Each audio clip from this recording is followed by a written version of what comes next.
कोलकाता के RG Kar medical college में lady doctor से रेप और मर्डर के मामले में आज हाईकोर्ट में सुनवाई पूरी हुई है। इस दौरान कलकत्ता हाईकोर्ट ने इस केस की सीबीआई जांच के आदेश दिए हैं। लेडी डॉक्टर से रेप और मर्डर केस के बाद जहां देश भर में चिकित्सकों में आक्रोश है, तो वहीं इस घटना के बाद एक बार फिर से महिला सुरक्षा जैसे मामलों में पुलिसिया चूक को लेकर के सवाल उठने लग गए हैं। डॉक्टर की हत्या की घटना के विरोध में दिल्ली में लगातार दूसरे दिन भी एम्स, सफदरजंग, आरएमएल, लोकनायक, जीबी पंत सहित कई बड़े अस्पतालों में रेजिडेंट डॉक्टर्स हड़ताल पर रहे और इस वजह से ओपीडी और नियमित सर्जरी प्रभावित रही। ऐसे में अस्पतालों की ओपीडी में जाने पर बगैर इलाज के वापस लौटना पड़ सकता है। वहीं कोलकाता में रेप और मर्डर का शिकार हुई लेडी डॉक्टर के परिजनों को पुलिस ने पोस्टमार्टम रिपोर्ट अपनी सौंप दी है। कोर्ट ने आदेश दिया है कि इस मामले से जुड़े हुए सीसीटीवी फुटेज, सभी बयान कल सुबह 10 बजे तक सौंपे जाएंगे। लेडी रेप मर्डर केस में अब तक क्या कुछ बड़ा अपडेट है, अब आपको जरा वो भी बता देते हैं। कोलकाता कांड की बड़ी खबर ये हम आपको दे रहे हैं। हाईकोर्ट ने केस की सीबीआई जांच के आदेश अब दे दिए हैं। ममता बनर्जी ने भी इसका जिक्र किया था। 4 जूनियर डॉक्टर्स को कोलकाता पुलिस का समन भी गया है क्योंकि ये पुलिसिया चूक माना जा रहा है। एनसीडब्ल्यू की टीम ने आरजीकर अस्पताल का दौरा भी किया है। यहाँ पे जांच पड़ताल की गई है। इस पूरे मामले में संज्ञान लिया गया है। पोस्टमार्टम रिपोर्ट से पता लगा मौत होने का तक जो है गला दबाया गया, यानी विभत्स ये जो हत्या है वो की गई। बेरहमी से लेडी डॉक्टर को मारा गया। कोर्ट ने जांच को लेकर के पश्चिम बंगाल सरकार को फटकार भी लगाई है।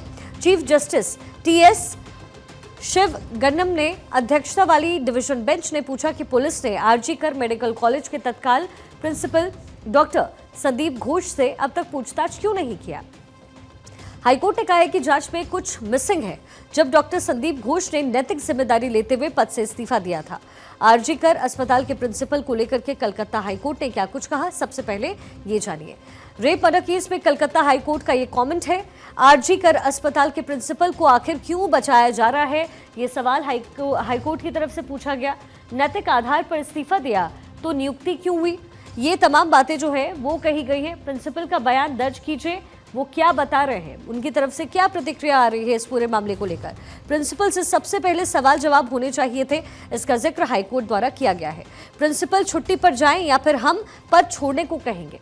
तो ये जो है पूरे कमेंट्स किए गए हैं कलकत्ता हाईकोर्ट की तरफ से। रेप मर्डर केस में कलकत्ता हाईकोर्ट पूरी तरीके से सख्त और ये सख्त टिप्पणियां की गई है। डॉक्टर संदीप घोष ने 12 अगस्त को ये कहते हुए इस्तीफा दिया था कि ट्रेनी डॉक्टर मेरी बेटी की तरह थी, एक पेरेंट के रूप में मैं इस्तीफा दे रहा हूं। हालांकि 12 घंटे के भीतर राज्य सरकार ने उन्हें कलकत्ता मेडिकल कॉलेज और अस्पताल का प्रिंसिपल नियुक्त कर दिया। इसको लेकर के डॉक्टर्स काफी नाराज हैं। कोलकाता में ट्रेनी डॉक्टर्स के साथ हुई इस घटना पर देश भर में डॉक्टरों का गुस्सा फूट पड़ा है। कोलकाता समेत देश भर के डॉक्टर्स इस समय प्रदर्शन कर रहे हैं। वहीं मरीज और तीमारदार परेशान हो रहे हैं। डॉक्टरों के इस विरोध प्रदर्शन से दिल्ली, उत्तर प्रदेश, एमपी और महाराष्ट्र में इलाज से जुड़ी हुई सुविधाएं प्रभावित हैं और इसी बीच रेजिडेंट डॉक्टर्स के समर्थन में आईएमए में भी साथ आया है। आईएमए ने इस केस में स्वास्थ्य मंत्री से क्या कुछ मांग की है, अब आपको ग्राफिक्स के जरिए ये भी बताते हैं। आईएमए की स्वास्थ्य मंत्री से कुछ मांगे हैं और देश भर के अस्पतालों को सुरक्षित क्षेत्र घोषित किया जाए, ये आईएमए की तरफ से मांग की गई है। सभी प्रमुख सरकारी अस्पतालों में पुलिस कैंप और पर्याप्त सुरक्षा के इंतजाम हो, ये भी मांग किए गए हैं। बड़े निजी अस्पतालों में भी सुरक्षा व्यवस्था अनिवार्य किया जाए, आईएमए की तरफ से ये तमाम मांगे रखी गई हैं। संवेदनशील जगहों पर सीसीटीवी कैमरे अनिवार्य किए जाएं।